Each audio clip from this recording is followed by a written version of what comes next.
di na mapugan propesya ni sa Bible. Do na yo'y gubat, wa ta kabalo bisan sa Pilipinas. Kung madamay ta sa gubat, wala tay kagahom, no? Wala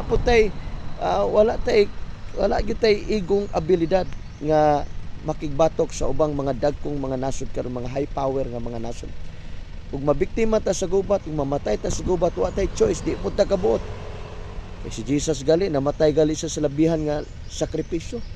Ang isyu karon, kung mamatay ka nga wa kas Ginoo, mamatay ka nga wa ka balik kay Jesus, mamatay ka wa ka hinulsol, mao nay peligro, mao nay delikado.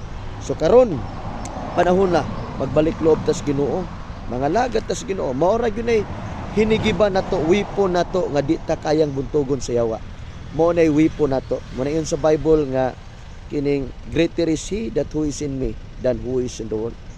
So way makabatok nato kung naa siya nato. No one can be against you, no one can be against me if Christ is in me, if Christ is in us. Dako siya nga naa nato. So ang Dios naghatag na nato gahom, naghatag sa otoridad nato to trample down all the works of the enemies. Nothing any means to hurt me.